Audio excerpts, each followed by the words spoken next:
স্মার্টফোনের দুনিয়ায় ইভেন আইফোনকে টেক্কা দেওয়ার মতো যদি কোনো স্মার্টফোন কোম্পানির পসিবিলিটি থেকে থাকে তাহলে আমি বলবো যে গুগল পিক্সেলের আছে, বাট এখনও হয়নি, এখনও অনেক দূরে আছে।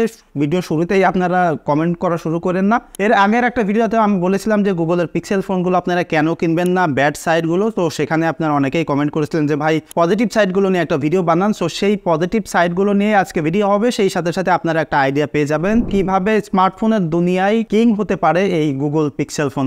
একদম প্রথম পয়েন্ট হলো এইটা হলো গুগলের নেটিভ ডিভাইস। দেখেন আমরা যে কোনো স্মার্টফোন ব্যবহার করি বা আইফোনও ব্যবহার করি, সেখানে কিন্তু আমরা mostly YouTube, Gmail, Google maps, এছাড়া গুগলের আরো বেশ কিছু সার্ভিস আছে যেগুলো আমাদের প্রয়োজন হবেই হবে, এবং এইগুলো ছাড়া আমরা একটা স্মার্টফোন কিন্তু কল্পনা করতে পারি না। তো এই জিনিসগুলো কিন্তু অ্যাপেলও বানায় না, অন্য কোনো কোম্পানিও বানায় না, স্বয়ং গুগল বানায়, এবং গুগলই কিন্তু এই পিক্সেল ফোনগুলো বানায়। তো সেই হিসেবে এইটা কিন্তু একটা গুগলের নেটিভ ডিভাইস, যে কারণে এইগুলো কিন্তু বেশি অপটিমাইজড ভাবে এই গুগলের ডিভাইসে কাজ করে। এরা যদি কোনো ফিচারগুলো আসলে প্রথমেই ড্রপ করে, সেটা কিন্তু এই গুগলের পিক্সেল ডিভাইসগুলোর মাধ্যমে আপনি পেয়ে যাবেন। সো ডেফিনেটলি বিভিন্ন ভাবেই কিন্তু এইগুলোর একটা সুযোগ সুবিধা আমরা এই গুগলের পিক্সেল ফোনগুলোর মাধ্যমে পেতে পারি, এবং এইগুলোর অল্টারনেটিভ কিন্তু পৃথিবীতে আর কোনো কোম্পানি কোনো কিছু তেমন অফার করতেছে না, যেটা দিয়ে আপনি ভেরি সুন বা ইন লং টাইম ধরেও এগুলোকে আসলে বিট করতে পারবেন। সো ডেফিনেটলি এই দিক থেকে গুগল কিন্তু একটা নেটিভ ডিভাইস হিসেবে আগায় থাকবে অলওয়েজ এই পিক্সেলগুলা।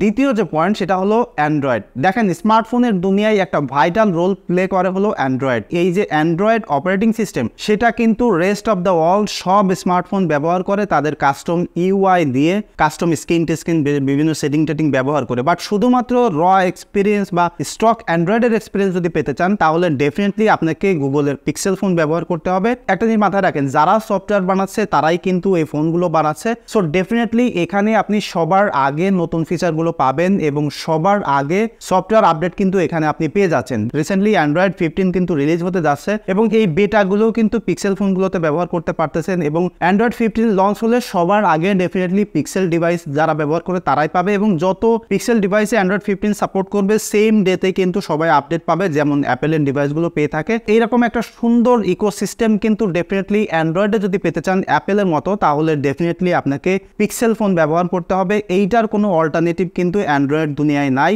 সো ডেফিনেটলি পিক্সেল কিন্তু এখানে একদম ভালোভাবে এগিয়ে থাকে অ্যাজ এ অ্যান্ড্রয়েডের ডিভাইস হিসাবে। সেই সাথে সাথে অ্যান্ড্রয়েডের একদম বেটার স্মুথ এক্সপিরিয়েন্স কিন্তু ডেফিনেটলি আপনি পিক্সেলের ফোনগুলোতে পাবেন। দেখবেন যে এটা খুবই রেসপন্সিভ এবং খুবই স্ন্যাপি হয়ে চলে, এবং আপনি যে কোনো পিক্সেল ফোন কেনেন যত লোয়ার প্রসেসরই থাকুক না কেন, এই ফোন কিন্তু দেখবেন যে সুপার স্মুথলি চলতেছে, এবং কোনো প্রকার হ্যাং ল্যাগ কিন্তু আপনাকে দেখাচ্ছে না। লং টাইম ধরে ভালো পারফরমেন্স কিন্তু এটাতে পাচ্ছেন। ইভেন এখনকার ফোনগুলোতে কিন্তু 7 বছরের সফটওয়্যার আপডেট দিবে বলছে। সো ডেফিনেটলি এই ফোনগুলো অ্যান্ড্রয়েডের বেস্ট এক্সপিরিয়েন্স কিন্তু আপনাকে প্রোভাইড করবে।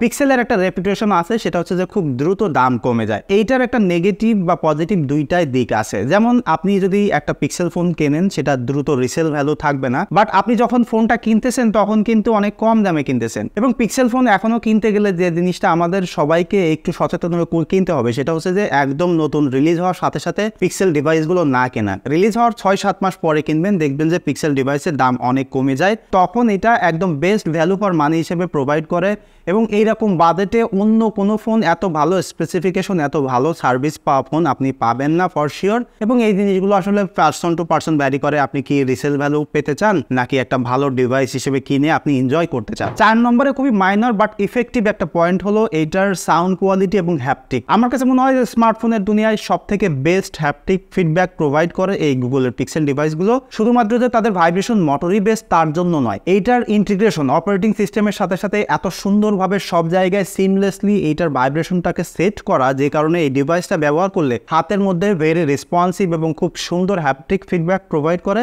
যে কারণে এটা ব্যবহার করতে গেলে ভাই অন্যরকম একটা মজা আছে। যদি আপনি পিক্সেলের ডিভাইসগুলো ব্যবহার করে থাকেন মোস্টলি 7 সিরিজ থেকে, তাহলে দেখবেন যে এই ফোনগুলোর হ্যাপটিক ফিডব্যাক কত সুন্দর। তাছাড়া পিক্সেলের সাউন্ড কোয়ালিটিও কিন্তু খুবই সুন্দর। হ্যাঁ, হয়তো বা এটা বেস্ট লাউড স্পিকার আপনাকে প্রোভাইড করে না, বাট এটার সাউন্ড কোয়ালিটি কিন্তু খুবই সুন্দর, এবং অ্যান্ড্রয়েডের মধ্যে one of the best sound quality কিন্তু তারা প্রোভাইড করে, যে কারণে এই সেগমেন্টে ডেফিনেটলি পিক্সেল কিন্তু ভালো করতেছে।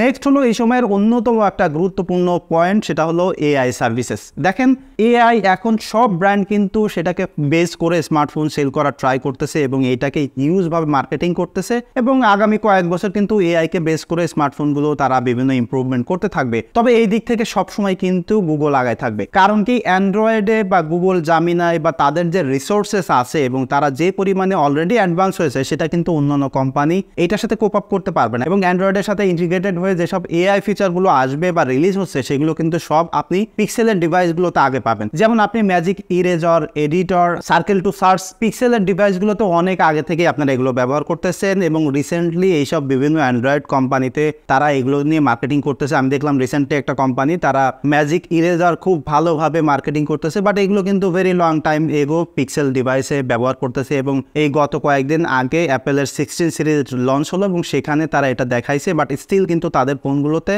এগুলো এখনও আসেনি। বাট আপনি যদি এছাড়া আরও অন্যান্য ফাংশন দেখেন তাহলে দেখবেন যে এটাতে অডিও নয়েজ রিমুভার আছে, ভিডিও লাইট এনহ্যান্সমেন্ট আছে, আরও অনেক এআই ফাংশন আছে এবং বিভিন্ন ফিচার আছে যেগুলো কিন্তু আপনি পিক্সেলের ডিভাইসগুলোতে এনজয় করতে পারতেছেন এবং এগুলোর ধারে কাছে কিন্তু অন্য অন্য অ্যান্ড্রয়েড ফোনগুলো বা অন্য অন্য অ্যাপেলের ডিভাইসও কিন্তু এখনও আসতে পারেনি এবং আমার কাছে মনে হয় যে সবসময় এই যুদ্ধে এই পিক্সেল ডিভাইসগুলো আগায় থাকবে। লাস্টলি একটা অন্যতম পয়েন্ট হলো এইটার ক্যামেরা।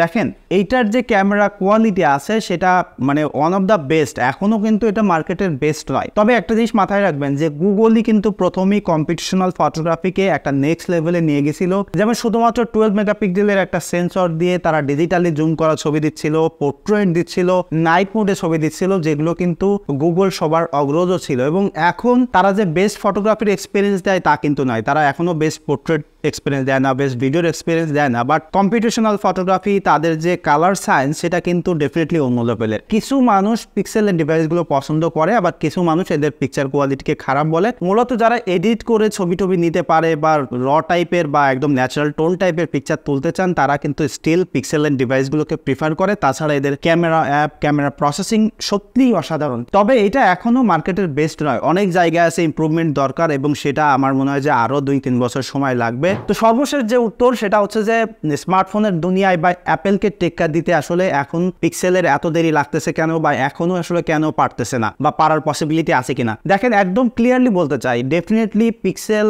স্মার্টফোনের দুনিয়ায় সবার থেকে বেস্ট হইতে পারে এবং এটা আসলে বেশি দূরে নয়। তাদের যেসব ইস্যুগুলো আছে তার মধ্যে প্রধান যেটা সেটা হচ্ছে যে তাদের প্রসেসিং ইউনিট বা প্রসেসরে তাদের আসলে প্রসেসিং পাওয়ারে অপটিমাইজেশন দরকার, চেঞ্জেস দরকার। এখন কিন্তু তারা স্যামসাং এর মাধ্যমে তাদের প্রসেসরটা বানাচ্ছে। 2025 সাল পর্যন্ত তাদের এগ্রিমেন্ট আছে। হোপফুলি এর পরে তারা তাদের নিজেদের প্রসেসর শিফট হবে, তা না হলে হয়তো স্ন্যাপড্রাগনে। সবাই আশা করতেছে যদি তারা স্ন্যাপড্রাগনে শিফট হয় তাহলে বেস্ট হয়ে যাবে, বাট আমার কাছে মনে হয় যে তাদের আসলে স্ন্যাপড্রাগনে শিফট হওয়া উচিত হবে না, কারণ সব কোম্পানি কিন্তু স্ন্যাপড্রাগনে যাচ্ছে এবং স্ন্যাপড্রাগন কিন্তু তারা একটা নির্দিষ্ট পরিমাণে প্রসেসিং পাওয়ার বা নির্দিষ্ট পরিমাণে ফাংশনালিটি অ্যাড করতেছে এবং সেই সেম ফ্যাসিলিটিসগুলো কিন্তু সব কোম্পানি পেয়ে যাচ্ছে। তো যে কারণে আমার মনে হয় তারা যদি অ্যাপেলকে টিকা দিতে চায় তাহলে তাদের উচিত হবে অ্যাপেলের মতো নিজস্ব সিলিকন ভ্যালি তৈরি করা, নিজেদের প্রসেসর তৈরি করা যেটা নিজেদের ইন হাউস আর্কিটেক্ট হবে এবং সেটা হতে পারে বিভিন্ন রেপুটেড জায়গা থেকে। যদি তারা ম্যানুফ্যাকচার করে তাহলে ডেফিনেটলি তারা কিন্তু বেস্ট হতে পারবে। অ্যান্ড্রয়েড শুধু নয়, অ্যাপেলের বা যে কোনো স্মার্টফোনের দুনিয়ায় তারা কিন্তু বেস্ট হতে পারবে এবং তারা কিন্তু অলরেডি তাদের একটা ইকোসিস্টেম বিল্ড করে ফেলতেছে। বাট যদিও তারা আসলে অনেক দিন ধরে মার্কেটে আসে, তাদের উচিত ছিল আরও ফাস্টার করা। আমার মনে হয় যে শুধুমাত্র প্রসেসিংয়ের জায়গায় তারা আসলে আটকে আছে এবং ভেরি সুন আই হোপ তারা কিন্তু এটা করতে পারবে বা কাম আপ করতে পারবে। যদি নাও পারে তারপরেও মানে যদি কাউকে নিয়ে আপনি স্বপ্ন দেখতে চান বা কারোর পক্ষে যদি সম্ভব তাহলে আমি মনে করি শুধুমাত্র আপনি গুগলকে নিয়েই আসলে সেই স্বপ্ন দেখতে পারেন। সো এটাই ছিল মূলত আমার পিক্সেল ডিভাইস নিয়ে পার্সোনাল ওপিনিয়ন। আপনাদের যদি কোনো মতামত থাকে এই ভিডিও সম্পর্কে বা আপনি যদি পিক্সেলের ডিভাইসগুলো ব্যবহার করেন, ইভেন যদি আপনার পিক্সেল ফোন নিয়ে কোনো মতামত থাকে তারা আসলে পারবে কি না পারবে, কোনো ধরনের ফিডব্যাক যদি থাকে ডেফিনেটলি কমেন্ট করে জানাতে পারেন, তাহলে আমরা সুন্দর একটা আসলে আলোচনার মাধ্যমে কিন্তু নিজেদের নলেজগুলো আসলে শেয়ার করতে পারবো। দেখা হচ্ছে পরবর্তী ভিডিওতে। ধন্যবাদ সবাইকে।